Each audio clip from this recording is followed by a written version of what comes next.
Joint family में गांव की बहू की ऑर्गेनिक रसोई में। बाहर तेज धूप है और सुबह के 9 बज रहे हैं। बाजार में सतीश जी हाथ में सब्जियों का थैला लेकर पसीने से लथपथ घर के अंदर आते हैं। लॉबी में सास शारदा देवी बैठी हुई हैं। हे भगवान, अरे इस भयंकर गर्मी ने तो आज सुबह सुबह ही जान निकाल दी। बाजार में तो जैसे सब्जियों में आग लगी हुई है। जरा दिखाओ तो क्या खरीद कर लाए हो इस कड़कती धूप में। शारदा देवी थैला खोलकर सब्जियों को देखती हैं और उनका चेहरा गुस्से से लाल हो जाता है। अरे ये टिंडे कैसे पके हुए और पीले उठा लाए हो, और ये गोभी तो पूरी काली पड़ी है। अरे भगवान, जो सब्जी में मिला वही तो उठा लाया। इस धूप में अच्छी सब्जियां मिल कहाँ रही हैं? और ये तुरई, इन्हें क्या पोलियो मार गया था जो ऐसी सूखी और सड़ी सी ले आए। ये लौकी तो गलने में हमारा दम भर देगी, ऊपर से टमाटर इतने सारे ले आए हो। ऐसा है शारदा, कल से तुम खुद ही जाया करो इस भयंकर धूप में। एक तो बाजार में सब्जियां नहीं है, ऊपर से दाम आसमान छू रहे हैं। तुम्हारे नखरे खत्म ही नहीं होते। दाम तो बड़े ही रहेंगे जब तुम्हें सही से मोल भाव करना नहीं आएगा। ऊपर से घर में बहुओं के नखरे अलग झेलने पड़ते हैं। शारदा देवी जोर से आवाज लगाती हैं। अरे ओ पूनम, नीलम, कविता, कहाँ मर गई सबकी सब, जरा बाहर आओ। तीनों बहुएं अपने अपने कमरों में धीरे धीरे आलस फैलाते हुए बाहर आती हैं। क्या हुआ माँ जी, इतनी सुबह सुबह क्यों चिल्ला रही हो आप? तुम्हारे ससुर जी सब्जी ले आए हैं, जाओ जल्दी से रसोई संभालो और सबके लिए खाना पीना तैयार करो। उफ माँ जी, इस भयंकर गर्मी में किचन में जाना मतलब साक्षात मौत के कुएं में कूदना है। वहाँ इतनी जलन होती है कि सांस नहीं ली जाती। हाँ माँ जी, उस रसोई में तो एक एग्जॉस्ट फैन भी नहीं लगा है। पल्लू सर पर रखकर खाना बनाते बनाते पसीने से पूरा हाल बेहाल हो जाता है। सच में माँ जी, मुझसे तो इस तपन में आज चूल्हा बिल्कुल नहीं जलाया जाएगा। मेरा तो सिर अभी से घूम रहा है। अरे बस बहाने बनवा लो तुम लोगों से, काम के नाम पर सबको चक्कर आने लगते हैं। पूनम दीदी, नीलम दीदी, बस कुछ ही दिनों की बात और है। कुछ दिन बाद हमारी हर रोज की आफत हमेशा के लिए खत्म हो जाएगी। हाँ कविता, एकदम सही कहा तुमने। इस बार माँ जी के लाडले वरुण की बदौलत घर में सबसे छोटी बहू जो आ रही है। सुना है वरुण ने शहर की लड़कियों को छोड़कर किसी गांव की लड़की से दिल लगाया है। पूरी गंवार होगी वो तो। अच्छा ही है ना दीदी, वो गांव की है तो उसे घूंघट काटने और गर्मी में काम करने की आदत होगी। हम उसे अपने साथ बराबरी पर तो बैठने नहीं देंगे। बिल्कुल, शादी के पहले दिन ही उससे चूल्हा पुजवा लेंगे और सीधे इस तड़पती हुई रसोई में झोंक देंगे। और फिर हम आराम करेंगे और वो अकेली खटती रहेगी। सही प्लान है दीदी, बस 2 दिन बाद बारात जानी है, फिर तो उसे आना ही है।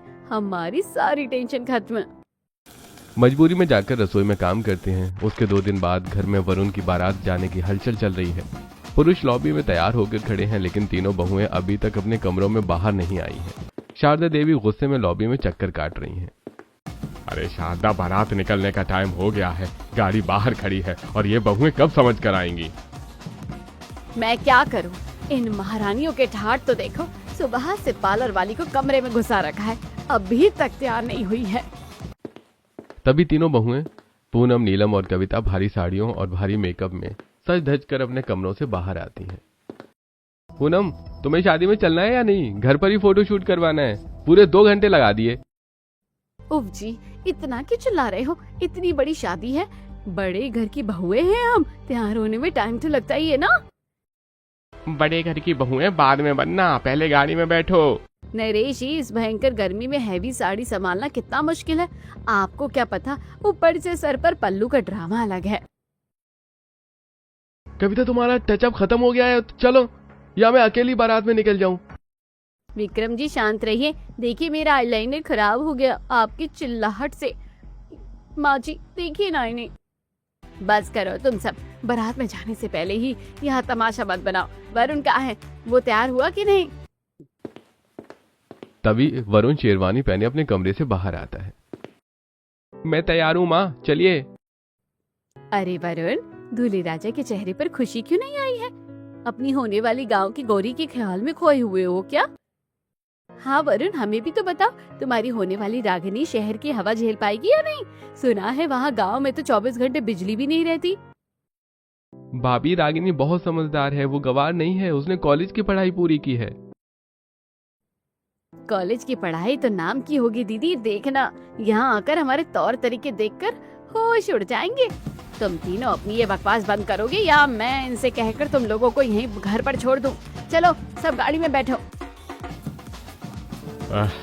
अरे हे भगवान, इस तपती धूप में बारात जाना भी एक सजा है। सभी लोग बारात के लिए घर से बाहर निकलते हैं और मंडप में पहुंचते हैं। वरुण और रागिनी की शादी संपन्न होती है और शादी के बाद नई दुल्हन रागिनी लाल जोड़े में सिर पर लंबा पल्लू गिराए वरुण के साथ दरवाजे पर खड़ी होती है। शारदा देवी आरती की थाल लेकर खड़ी हैं और तीनों बहुएं पीछे मुंह बनाकर कानाफूसी कर रही हैं। वरुण बेटा, रागिनी के साथ अपना दाहिना पैर आगे बढ़ाओ। रागिनी, कलश को हल्के से पैर से गिराकर अंदर आ जाओ। रागिनी धीरे से कलश का पैर लगाती है और मुस्कुराते हुए घर के अंदर कदम रखती है। जी माँ जी। देखो तो दीदी, इसके चलने का ढंग देखो, पूरा पैर पटक पटक कर चल रही है जैसे खेतों में चल रही हो। और नहीं तो क्या। चलो रागिनी, अब अपनी तीनों जेठानियों के पैर छूकर आशीर्वाद लो। रागिनी आगे बढ़कर सबसे पहले पूनम के पैर छूती है। खुश रहो, पर एक बात कान खोलकर सुन लो छोटी, ज्यादा हमारे सिर पर चढ़ने की कोशिश मत करना। ये शहर है, यहाँ गांव की गंवार बनकर मत रहना, ढंग सीख लेना। जी दीदी, मैं पूरी कोशिश करूंगी। रागिनी फिर नीलम के पैर छूने के लिए झुकती है। हाँ, और ये जो लंबा घूंघट काट रखा है ना, ये सिर्फ बड़ों के सामने रखना। हमारे सामने ज्यादा सीधी बनने का नाटक मत करना। जो कहा जाए बस चुपचाप सुन लेना। जी नीलम दीदी। रागिनी आखिर में कविता के पैर छूती है। खुश रहो छोटी, वैसे तो तुम गांव से आई हो तो तुम्हें काम करने की आदत होगी। कल सुबह से ही तुम्हें अपनी असली जगह यानी रसोई संभालनी है। सभी अपने अपने कमरों में जाकर आराम करते हैं और अगले दिन सुबह के 5:30 बजे रागिनी सुबह जल्दी उठकर सिर पर लंबा पल्लू रखे पसीने में भीगी हुई रसोई में अकेली काम कर रही है। उसने अकेले ही पूरे परिवार के लिए कचौड़ी, आलू की सब्जी और खीर तैयार कर चुकी है। सुबह के 8 बजे तीनों जेठानियां उठकर लॉबी में आती हैं। आज सुबह सुबह ही पूरे घर में कचौरी और खीर की कितनी लाजवाब खुशबू आ रही है, दिल खुश हो गया। हाँ दीदी, खुशबू तो सीधे रसोई से आ रही है। लगता है हमारी नई देवरानी सुबह सुबह ही काम पर लग गई है। यही तो हम चाह रहे थे दीदी, काश उस दिन और कुछ मांग लेते भगवान से। चलो चलकर देखते हैं। तीनों रसोई के दरवाजे पर जाकर खड़ी होती हैं। रागिनी पल्लू संभाले पसीना पोंछते हुए पूड़ियां तल रही है। अरे वाह छोटी, पहली रसोई की रसीली खुशबू में तो तुमने हमें जगह दिया। तुमने तो अकेले ही पूरा पहाड़ जैसा खाना बना दिया। जी दीदी, सुबह 5 बजे उठी थी। परिवार बड़ा है ना, तो समय तो लगता है। रसोई में तपन बहुत ज्यादा है, घूंघट में सांस लेना बहुत मुश्किल हो रहा है। अरे तुम तो गांव की हो, तुम्हें तो इस गर्मी और धुएं की आदत होनी चाहिए। हमारे शहर की रसोई तो ऐसी ही होती है। अच्छा है छोटी, अब से रोज सुबह का ये आराम हमारा पक्का हुआ। तुम ही ये मोर्चा संभालो। थोड़ी देर बाद डाइनिंग टेबल पर पूरा परिवार खाना खा रहा है। अरे वाह बहू, कचौड़ियाँ एकदम खस्ता बनी है। हाँ, आलू की सब्जी का तो ये जवाब ही नहीं है। बहुत दिनों बाद ऐसा स्वाद मिला है। हाँ, खाना तो सच में बहुत ही स्वादिष्ट है। पहली रसोई में बहू ने सबका दिल जीत लिया। मैंने कहा था ना माँ जी, रागिनी के हाथों में जादू है। लेकिन रसोई में गर्मी बहुत ज्यादा है, वो पूरी भीग गई है। वरुण, खाना शांति से खाओ, गर्मी तो हर जगह है। अब ऑफिस जाने का समय हो रहा है, ड्रामे बंद करो। आप सबको खाना पसंद आया, मेरी मेहनत सफल हो गई।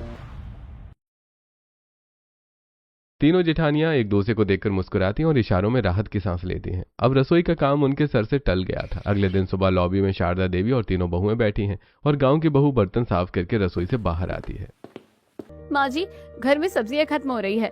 हम तीनों तो बहुत बार मार्केट जा चुके हैं। अभी गांव की बहू आ गई है तो इसे भी शहर का बाजार सीखना चाहिए ना। हाँ माँ जी, पूनम दीदी सही कह रही है। आज रागिनी को भी हमारे साथ मार्केट भेज दीजिए, इसे भी शहर के तौर तरीके आ जाएंगे। ठीक है रागिनी, तुम भी इनके साथ चली जाओ। ध्यान से अच्छी सब्जियां देख कर लाना। जी माँ जी, मैं चलती हूँ। बाहर भयंकर धूप है। तीनों जेठानियां रागिनी को लेकर एक बड़े ब्यूटी पार्लर के सामने आकर रुक जाती हैं। एक काम करो रागिनी, तुम सामने वाली सब्जी मंडी में जाकर अच्छे से देख कर सब्जियां ले आओ। तब तक हम जरा पार्लर में अपनी थ्रेडिंग करवा लेते हैं। दीदी, इतनी कड़कती धूप में इतने बड़े बाजार में मैं अकेली कैसे जाऊंगी? मुझे रास्तों का भी नहीं पता। अरे तुम कोई छोटी बच्ची हो क्या? सामने ही तो मंडी है, सीधे जाओ और सब्जियां लेकर पार्लर के बाहर आ जाना। ज्यादा नखरे मत दिखाओ। जी दीदी, मैं जाकर ले आती हूँ। रागिनी थैला लेकर अकेली सब्जी मंडी की तरफ बढ़ती है। जिठानियां हंसती हुई पार्लर के अंदर चली जाती हैं और रागिनी एक सब्जी वाले के ठेले पर खड़ी है। वो टमाटर और लौकी को हाथ में लेकर गौर से देख रही है और उसका चेहरा गुस्से से तन जाता है। ए भैया, ये टमाटर इतने ज्यादा लाल और फूले हुए कैसे हैं? तुमने इसमें केमिकल का इंजेक्शन लगाया है ना? साफ साफ बताओ। अरे ओ मैडम, सुबह सुबह दिमाग खराब मत करो। चुपचाप सब्जी लेनी है तो लो, फालतू बकवास मत करो यहाँ पे। बकवास मैं नहीं, तुम कर रहे हो। मैं गांव से आई हूँ, मुझे खेती की पूरी समझ है। इस लौकी का साइज देखो, इसमें पक्का यूरिया की खाद ठूसी गई है। ये अंदर से पूरी पकी और खराब निकलेगी। ग्राहक को जहर भेजते हो। बड़ी आई सब्जी का डॉक्टर, नहीं लेना है तो भागो यहाँ से। धंधा मंदा मत कर मेरा। मंडी में भीड़ इकट्ठा हो जाती है और लोग शोर मचाने लगते हैं। शोर सुनकर पूनम, नीलम और कविता पार्लर से बाहर भाग कर आती हैं। ये क्या तमाशा लगा रखा है रागिनी? पूरे बाजार के बीच में हमारी बेइज्जती करवा दी। लोग हमें ही देख रहे हैं। दीदी देखिए ना, ये सब्जी वाला केमिकल वाली सब्जी और मिलावटी सब्जियां बेच रहा है। ये सेहत के लिए। चुप कर गंवार, अपनी ये गंवाई अक्ल अपने पास रख। चल यहाँ से, इज्जत का कचरा कर दिया। देख रागिनी, कान खोलकर सुन ले। अगर ये तमाशे वाली बात घर पर माँ जी या भाई साहब लोगों को पता चली ना, तो तेरा जीना मुश्किल कर देंगे हम। आज के बाद जो हम कहेंगे चुपचाप वही करना होगा, समझी? जी दीदी, मुझसे गलती हो गई।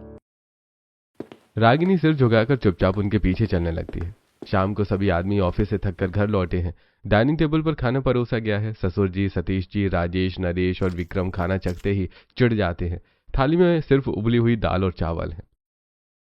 पूनम, ये क्या बकवास खाना बनाया है? सुबह भी दाल चावल खाकर गया था और रात को भी यही उबली हुई पीली दाल। अरे इस घर में कोई सब्जी नहीं बनती है क्या? पूरा दिन ऑफिस में गधों की तरह खटो, बॉस की गालियां सुनो और घर जाओ तो ये जानवरों जैसा खाना मिले। दिमाग खराब हो गया है मेरा। हम क्या करें, इसमें हमारी कोई गलती नहीं है। ये सब आपकी लाडली छोटी बहू की वजह से हुआ है। इसे तो ढंग की सब्जी खरीदनी भी नहीं आती। हाँ हाँ, आज तो बाजार में सब्जी वाले से लड़ बैठी। जो सड़ी गली सब्जियां पापा जी लाए थे वो आधे से ज्यादा खराब निकली। पापा जी जो भिंडी लाए थे वो पकी हुई थी। 1 किलो में से पाव भर भी सही नहीं निकली। कितनी बड़ी जॉइंट फैमिली के लिए वो पूरी कैसे पड़ती, इसलिए मुझे दाल बनानी पड़ी। अरे बेटा, बाजार में आजकल ऐसी ही सब्जियां मिल रही हैं। अब हमारी हैसियत रोज रोज महंगी और आलीशान सब्जियां खाने की तो है नहीं। जो है उसी में गुजारा करो। ऐसा गंदा खाना खाने से तो भूखा रहना अच्छा है। कविता, तुम लोगों का दिमाग खराब हो गया है क्या? बहाने मत बनाओ बहू। कल से सुबह दोपहर शाम तीनों टाइम का खाना रागिनी ही बनाएगी। देखते हैं कैसे सब्जियां कम पड़ती है। माँ जी, अकेले रागिनी पर सारा दबाव डालना ठीक नहीं है। वो अभी नई है। अरे वरुण, तुम चुप रहो। अपनी बीवी की वकालत बंद करो। ऑफिस का तनाव कम है जो घर के खाने के लिए भीतर से। रागिनी उदास मन से अपनी थाली देखती है। उसकी आंखों में आंसू आ जाते हैं। अगले दिन दोपहर में बाहर 45 डिग्री तापमान है। रसोई के अंदर भयंकर उमस और तपन है। रागिनी सिर पर लंबा पल्लू गिराए पसीने से पूरी तरह तरबतर होकर रोटियां सेक रही है। गर्मी के मारे उसका दम घुट रहा है। लॉबी में जेठानियां कूलर के सामने मजे से बैठी हैं।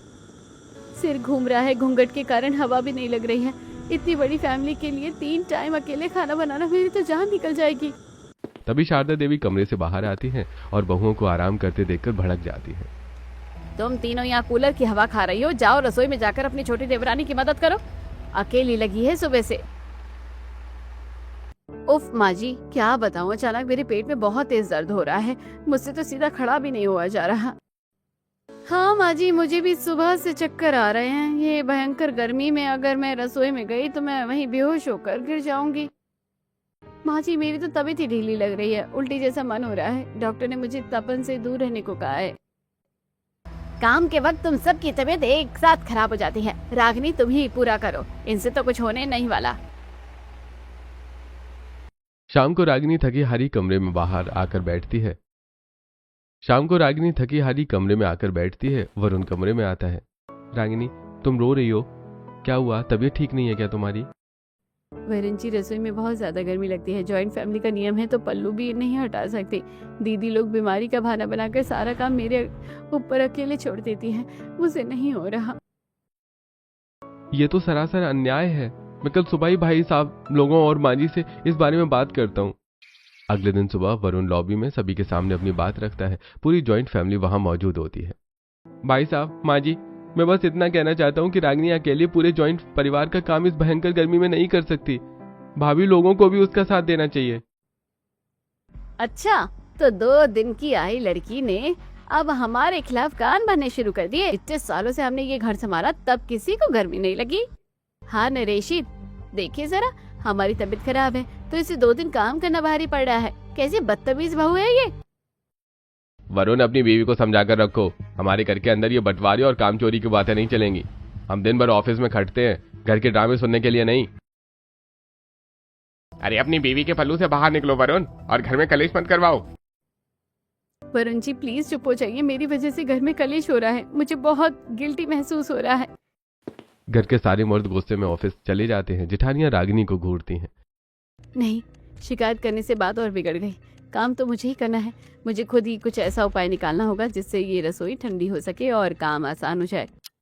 रागिनी अपने कमरे में बैठी सोच रही है। उसे अपने गांव के खेतों की हरियाली याद आती है, जहां तेज धूप में भी पेड़ों की वजह से ठंडक रहती थी। मिल गया थोड़। हमारे गांव में खेतों में कितनी भी धूप हो, हरियाली के कारण तपन नहीं लगती थी। अगर मैं रसोई को भी हरा भरा बना दे तो गर्मी अपने आप कम हो जाएगी। तभी रागिनी वरुण के पास जाती है। वरुण जी, मुझे कुछ पैसे चाहिए, और हाँ, सबसे पहले हमारी रसोई में एक एग्जॉस्ट फैन लगवा दीजिए, जो दीदी लोगों ने कभी नहीं लगवाया। अरे पैसे तो मैं दे दूंगा रागिनी, और कल ही मिस्त्री को बुलाकर एग्जॉस्ट फैन भी लगवा दूंगा, पर तुम करने क्या वाली हो? आप बस देखती चाहिए। अगले दिन रागिनी बाजार से बहुत सारी छोटे छोटे गमले, मिट्टी, बालू और सब्जियों और जड़ी बूटियों के बीज लेकर घर लौटती है। उसे देखकर शारदा देवी और जेठानियां हैरान रह जाती हैं। अरे ये घर के अंदर क्या कबाड़ खाना इकट्ठा कर लिया है बहू? ये इतनी सारी मिट्टी और गमले क्यों लेकर आई हो घर में? देखिए माँ जी, गाँव की गंवार अपनी असली औकात पर आ ही गई। अब ये हमारे शहर के पक्के मकान में मालीगिरी और खेती करेगी। तभी पड़ोसन वर्मा आंटी घर के अंदर आती हैं। अरे शारदा, आपकी नई बहू ने क्या घर के अंदर ही नर्सरी खोल ली है? शहर में आकर भी गांव का गंवार पर नहीं छूटा इसका। काहे के लिए हमारी पूरे मोहल्ले में बेइज्जती कराने में तुली हो रागिनी? ये क्या नाटक है? माँ जी, नाटक नहीं है। मैं अपनी इस तड़पती हुई रसोई को एक ऑर्गेनिक रसोई बनाऊंगी। इससे हमारी रसोई ठंडी भी होगी और हमें ताज़ा बिना केमिकल वाली सब्जियां भी मिलेंगी। क्या रसोई के अंदर पेड़ पौधे उगाएगी? अब ये दिन देखना भी बाकी रह गया था। माँ जी, मैं तो उस रसोई में पैर भी नहीं रखूंगी। पेड़ पौधे न जाने कितने कीड़े मकोड़े और सांप बिच्छू आ जाते हैं। हाँ माँ जी, आपको तो बताइए ना, मुझे छिपकलियों से बहुत डर लगता है। अब सारा ये काम छोटी करेगी। हम उस कबाड़ खाने में बिल्कुल नहीं जाएंगे। ठीक है दीदी, आप मत आना, मैं अकेले ही अपनी ऑर्गेनिक रसोई तैयार करके दिखाऊंगी। क्या आपने भी अपने आसपास ऐसा परिवार देखा है जहां गांव की बहू आने पर बाकी जेठानियां शुरुआत में ऐसा ही बर्ताव करती हैं, या फिर आपकी नजर में जेठानियां अच्छी और मददगार भी होती हैं? अपनी राय कमेंट में लिखिएगा। रागिनी पूरे जोश के साथ रसोई का काम करने में जुट जाती। वो गांव के पारंपरिक और वैज्ञानिक तरीकों का इस्तेमाल करती है। वरुण ने किचन में नया एग्जॉस्ट फैन फिट कर दिया है। हवा का वेंटिलेशन तो सही हो गया, अब इस रसोई का तापमान गिराना है। रागिनी रसोई की खिड़कियों पर जूट के मोटे बोरी वाले पर्दे टांगती है और उन पर पानी का स्प्रे करती है। जब बाहर की भयंकर गर्म लू इन गीले जूट के पर्दों से छनकर अंदर आएगी तो बिल्कुल कूलर जैसी ठंडी हवा बन जाएगी। वो रसोई के चारों कोनों में सूखी बालू मिट्टी बिछाती है, उसे पानी से गीला करती है और उसके ऊपर मिट्टी के बड़े बड़े मटके पानी भरकर रखती है। मटकों के चारों तरफ गीली बोरियां लपेट देती है। इसे इम्प्रोवेशन मेथड कहते हैं। मटकों और गीली रेत की नमी से रसोई का तापमान कम से कम 5 से 6 डिग्री गिर जाएगा। अब सर पर पल्लू रखने के बाद भी मुझे गर्मी नहीं लगेगी। इसके बाद रागिनी छोटे छोटे गमलों में करी पत्ता, तुलसी, एलोवेरा, पुदीना, धनिया और मेथी के बीज रोपती है। वो रसोई की खिड़की के बाहर से तोरई, लौकी और टमाटर की बेलों को ऊपर की तरफ चढ़ा देती है ताकि वो खिड़की को घेर लें। बस कुछ ही दिनों की बात है, फिर देखना मेरी ऑर्गेनिक रसोई का जादू। कुछ दिन बीत चुके हैं। रसोई पूरी तरह हरी भरी हो चुकी है। जूट के पर्दों और पौधों के कारण रसोई का तापमान बहुत कम है। सुबह का समय है। रागिनी नाश्ता बना रही है। वाह, मेरी ऑर्गेनिक रसोई का ये ताज़ा करी पत्ता, इसकी खुशबू ही बाजार वाले से कितनी ज्यादा सौंधी है। रागिनी पोहे में ताज़ा करी पत्ता डालती है और चाय में अपनी रसोई से ताज़ी तुलसी तोड़कर डालती है। डाइनिंग टेबल पर नरेश, सतीश और राजेश नाश्ता कर रहे हैं। आहा, राजेश भाई, आज पोहे का स्वाद चखिए, क्या लाजवाब स्वाद है। रोज जैसा सूखा और बेस्वाद नहीं लग रहा है। और इस चाय की तारीफ तो जितनी करूं कम है। ताजी तुलसी की ऐसी खुशबू है कि पूरा बदन तरोताजा हो गया है और सिर का दर्द गायब। पापा जी, ये मेरी ऑर्गेनिक रसोई का कमाल है। मैंने नाश्ते में अपने हाथ से उगाया हुआ ताजा करी पत्ता और तुलसी डाली है। शाम का समय है। पुरुष ऑफिस के बेहद थके और गर्मी से बेहाल होकर आते हैं। रागिनी सबको कांच के गिलासों में पुदीने का ठंडा शरबत देती हैं। उफ, कलेजे में ठंडक पड़ गई। रागिनी, ऐसा पुदीना कहाँ से लाई हो? बाजार में तो पूरा पुदीना सड़कर काला पड़ा हुआ है। भैया जी, पुदीना बाजार का नहीं है, मैंने अपनी ही रसोई की गमले से ताजा तोड़ा है। शारदा देवी हैरान होकर पानी लेने के लिए रसोई के अंदर कदम रखती हैं। अंदर जाते ही उन्हें एक सुखद एहसास होता है। अरे ये क्या, रसोई के अंदर ही तो इतनी ठंडक है जैसे कोई एसी चल रहा हो। और ये पुदीने और गीले मिट्टी की महक कितनी सौंधी है। मेरा तो मन खुश हो गया।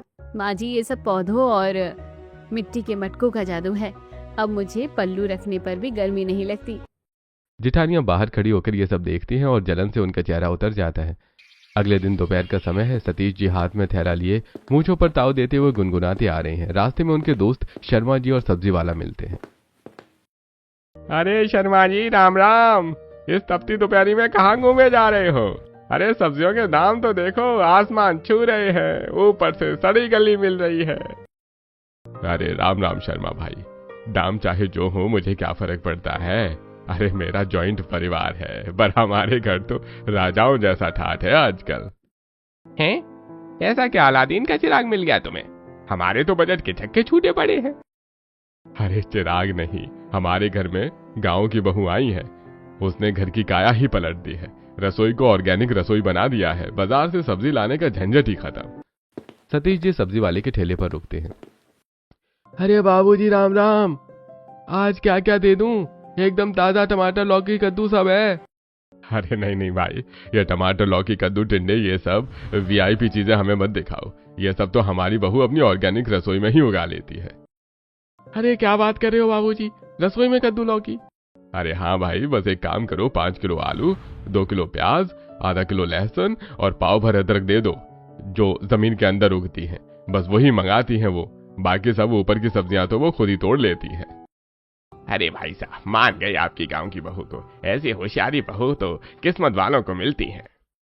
वहीं घर की रसोई में रागिनी बच्चों के साथ खड़ी है। चीकू और गिट्टू केला खाकर छिलका डस्टबिन में फेंकने जा रहे हैं और रागिनी तुरंत उन्हें रोकती है। अरे बच्चों, रुको रुको, ये केले का छिलका कूड़ेदान में मत फेंको, मुझे दे दो। क्यों चाची, ये कचरा आप क्या करोगी? बेटा, ये कचरा नहीं है, मेरे पौधों के लिए बहुत बढ़िया खाद है। और सुनो, दाल चावल का जो भी पानी बचता है ना, उसे भी सिंक में मत बहाया करो। ये सब मेरे पौधों को ताकत देता है। तभी घर में गांव से ससुर जी के साड़ू भाई और मौसी जी आते हैं। पूनम और नीलम मुंह बनाकर बैठ जाती हैं। पिछली बार आए थे तो ये शहर के नाम पर सड़ी हुई सब्जियां खिलाई थी तुम लोगों ने। इस बार तो हम बाहर से ही खाकर आने वाले थे। अरे मौसी जी, बैठिए तो सही। इस बार हमारी छोटी बहू के हाथ का ऑर्गेनिक खाना खाकर देखिए, आप उंगलियां चाटती रह जाएंगी। रागिनी रसोई से ताजी तोड़ी हुई तोरई की सब्जी, रायता और गर्मा गर्म रोटियां परोसती हैं। रिश्तेदार खाना खाते ही गदगद हो जाते हैं। अरे वाह भाई वाह, ऐसा अमृत जैसा स्वाद तो हमें गांव में भी नहीं मिलता आजकल। बिना केमिकल की सब्जी का स्वाद ही अलग है। सच में शारदा, तुम्हारी तो किस्मत खुल गई जो ऐसी लक्ष्मी जैसी बहू घर ले आई हो। पूरे घर में अजीब सी खुशबू और ठंडक है। पूनम, नीलम, कविता, तुम तीनों भी जरा अपनी इस छोटी देवरानी से कुछ सीखो। जुम्मा जुम्मा 15 दिन हुए हैं आए हुए, पर इसने तो पूरा घर का दिल जीत लिया। जेठानियां कोने में खड़ी होकर गुस्से में रागिनी को घूर रही थी। वैसे दोस्तों, आपको इस जॉइंट फैमिली में गांव की बहू की ऑर्गेनिक रसोई कैसी लगी? और क्या आपने भी कभी अपनी रसोई या बालकनी में कोई छोटा सा पौधा उगाया है? हमें कमेंट करके जरूर बताइएगा। दीदी, देखा आपने, हर जगह बस उसी गंवार की तारीफ हो रही है। हमारी तो कोई इज्जत ही नहीं बची है इस घर में। बहुत उड़ रही है ना अपनी ऑर्गेनिक रसोई को लेकर। आज रात को इसके सारे पर कतरने पड़ेंगे। रात के 2 बज रहे हैं। पूरे घर में सन्नाटा है। तीनों जेठानियां दबे पांव रसोई में घुसती हैं। उनके हाथों में डंडे और पानी की बाल्टियां हैं। दीदी, मुझे बहुत डर लग रहा है, अगर किसी ने देख लिया तो बहुत बवाल हो जाएगा। चुप कर कविता, अगर आज हमने कुछ नहीं किया तो जिंदगी भर हमें इस गंवार की गुलामी करनी पड़ेगी। उठाओ ये डंडा।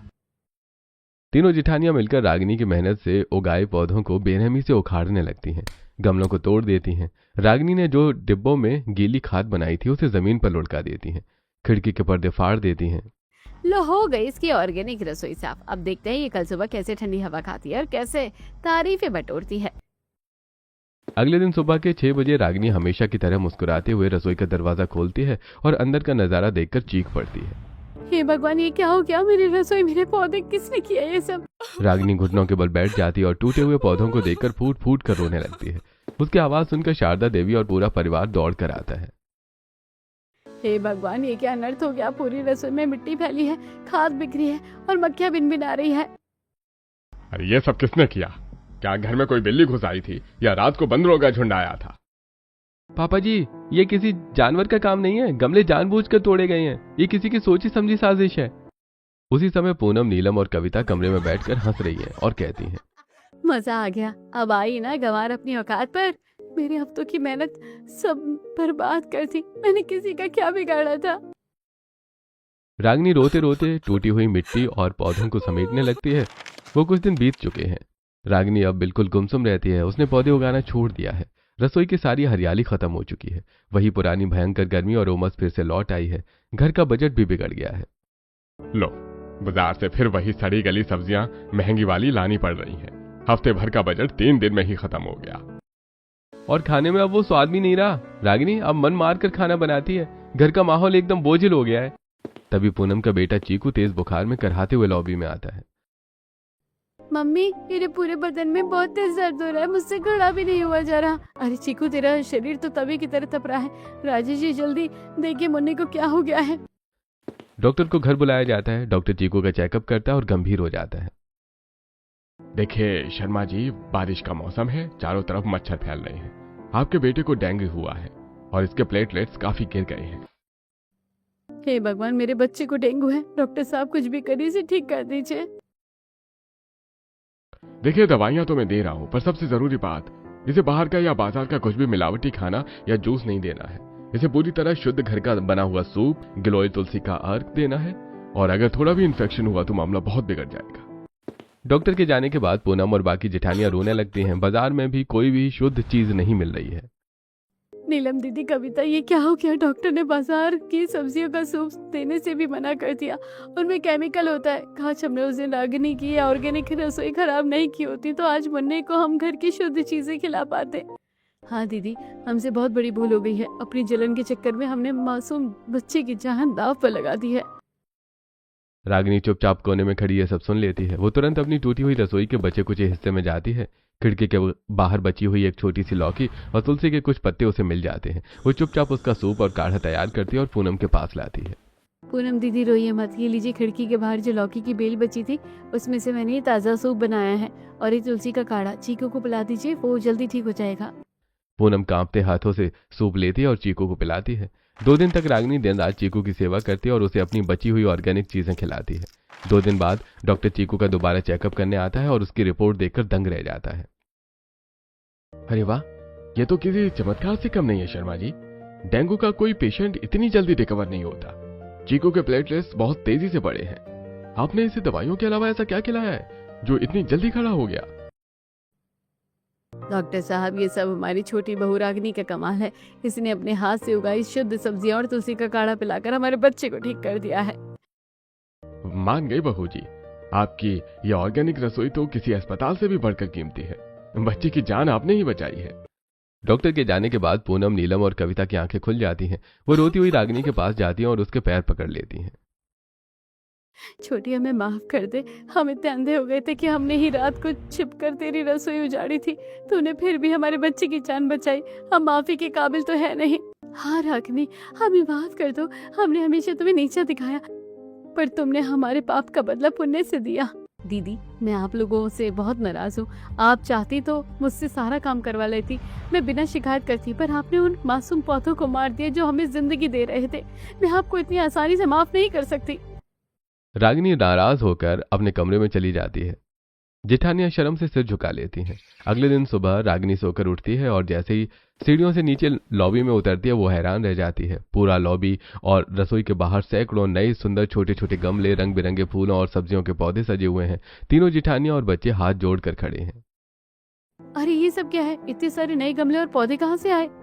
क्यों छोटी, क्या हमारी इस बड़ी सी जॉइंट फैमिली में गांव की बहू की ऑर्गेनिक रसोई फिर से शुरू नहीं होगी? हाँ रागिनी, इस बार ये रसोई तुम अकेली नहीं संभालोगी। हम तीनों भी तुम्हारे साथ मिट्टी में हाथ मिलाएंगे और घूंघट काट कर नहीं बल्कि गर्व से तुम्हारी इस ऑर्गेनिक रसोई के माली बनेंगे। हाँ चाची, अब तो हमारी ऑर्गेनिक रसोई फिर से सज गई, मजा आ गया। रागिनी, अब तो इन्हें माफ कर दो। देखो पूरा परिवार अब तुम्हारी हरियाली के रंग में रंग गया है। ठीक है, जब पूरा परिवार साथ है तो हमारी ऑर्गेनिक रसोई को अब शहर की सबसे ठंडी और खूबसूरत रसोई बनने से कोई नहीं रोक सकता। दोस्तों, ऐसी भीषण और कड़कड़ाती गर्मी को देखकर क्या आपका मन भी नहीं करता कि आप भी रागिनी की तरह अपने घर में एक छोटी सी ऑर्गेनिक रसोई बनाएं? कमेंट सेक्शन में जरूर बताइए।